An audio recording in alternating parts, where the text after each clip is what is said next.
Halo, setelah membahas perpindahan ibu kota di negara lain, sekarang channel Tentang Dunia akan membahas kota-kota di negeri kita tercinta, Indonesia, yang pernah menjadi ibu kota negara.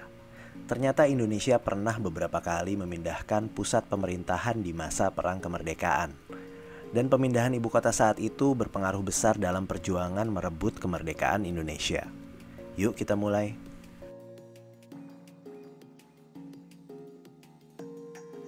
Yogyakarta. Proklamasi.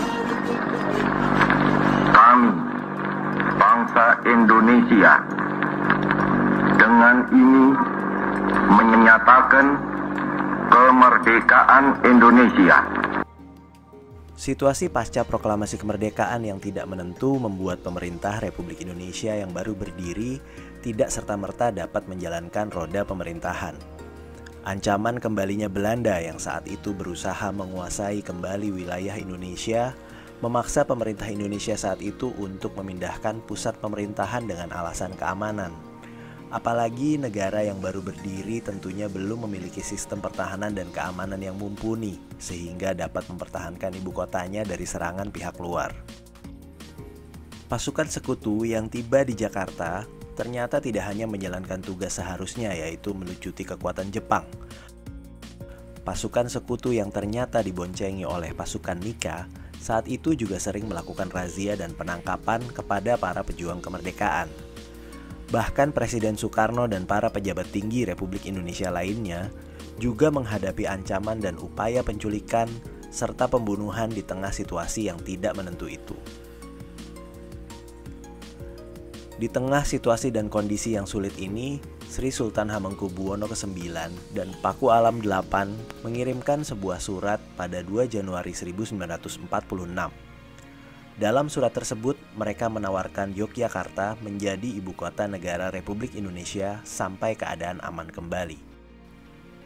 Presiden Soekarno menyambut dengan baik tawaran tersebut.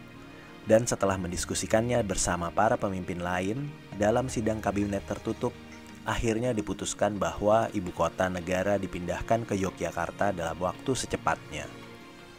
Nah, dalam proses pemindahan itu ternyata bagaimana memindahkan Presiden Soekarno dan pejabat lainnya dari Jakarta ke Yogyakarta di tengah situasi perang dan ancaman tentara Nika tidaklah mudah. Presiden Soekarno bisa dikatakan adalah target bernilai tinggi.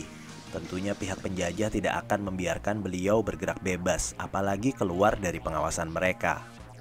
Maka pemindahan Presiden Soekarno beserta rombongan dilakukan dengan rahasia. Ini semua dilakukan pada tanggal 3 Januari 1946. Rombongan Presiden Soekarno, Wakil Presiden Muhammad Hatta, dan para Menteri Kabinet Republik Indonesia menggunakan kereta api luar biasa secara diam-diam meninggalkan Jakarta menuju Yogyakarta sebagai kota tujuan. Proses para pemimpin Republik menaiki kereta itu pun tidak dapat dilakukan di stasiun.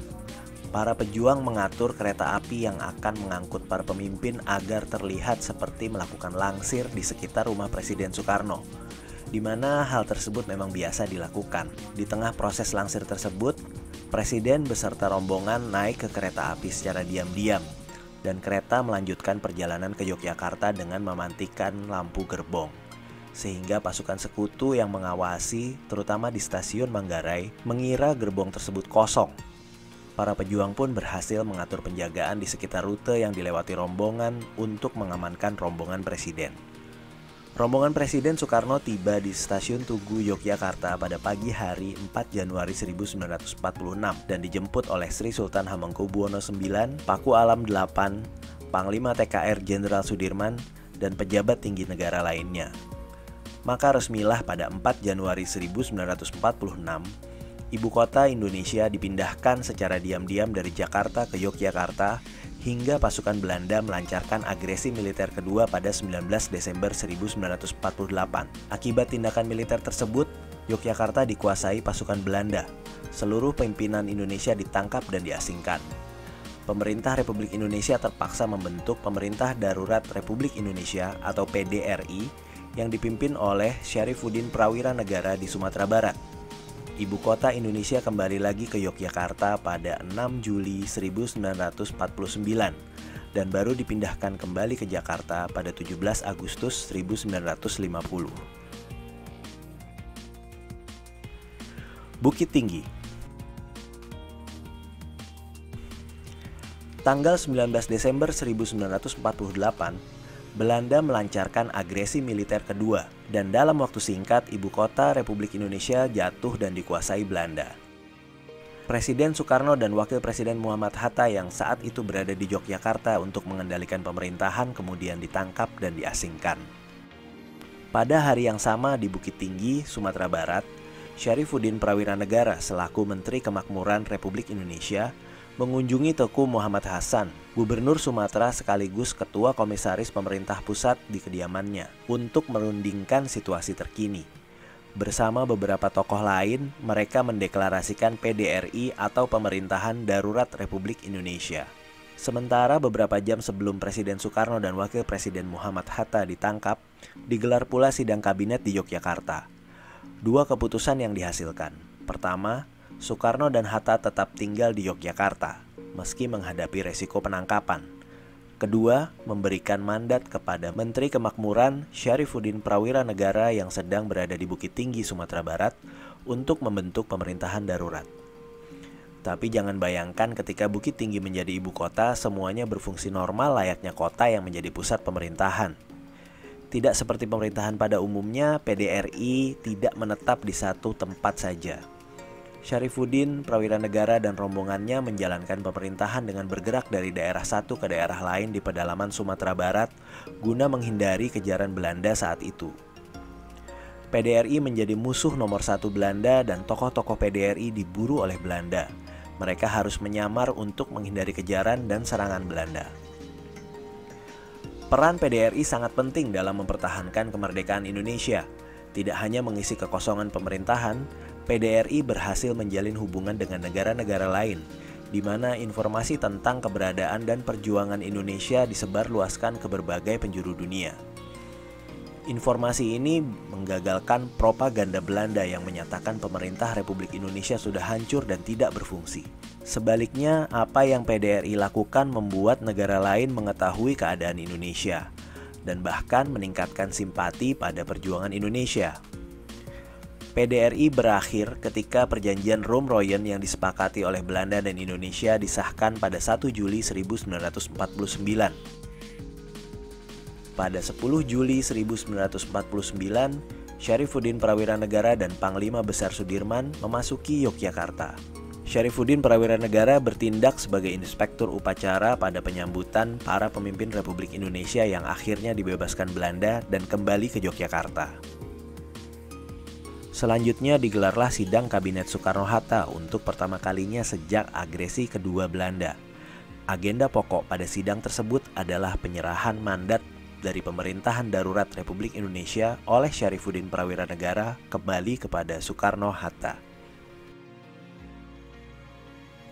Biren.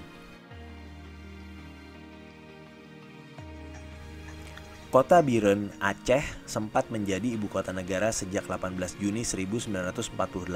Pemilihan Biren sebagai ibu kota yaitu karena Biren dianggap relatif aman, terlebih secara geografis wilayahnya dikelilingi perbukitan yang menjadi benteng alam untuk melindungi pusat pemerintahan.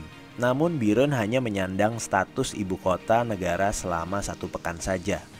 Dalam masa itu, Presiden Soekarno memutuskan mengasingkan diri ke Biren pada Juni 1948.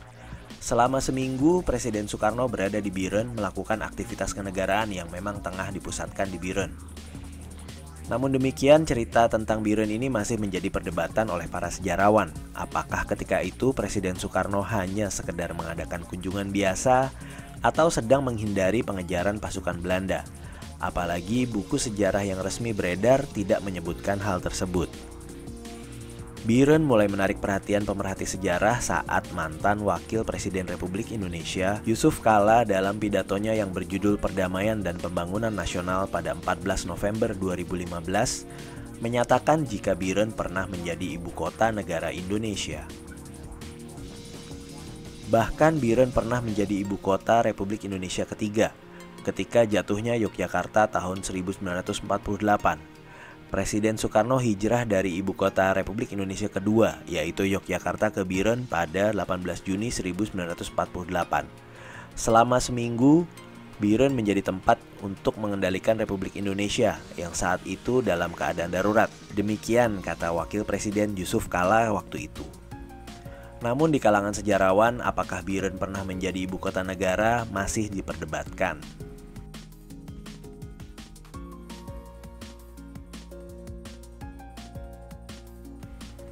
Nah, itulah cerita tentang kota-kota yang pernah menjadi ibu kota negara Republik Indonesia di masa lalu. Semoga menambah pengetahuan dan inspirasi ya. Jika ada usulan mengenai topik yang perlu dibahas di channel ini, atau kritik dan saran buat kemajuan channel ini, silahkan tulis di kolom komentar ya. Salam.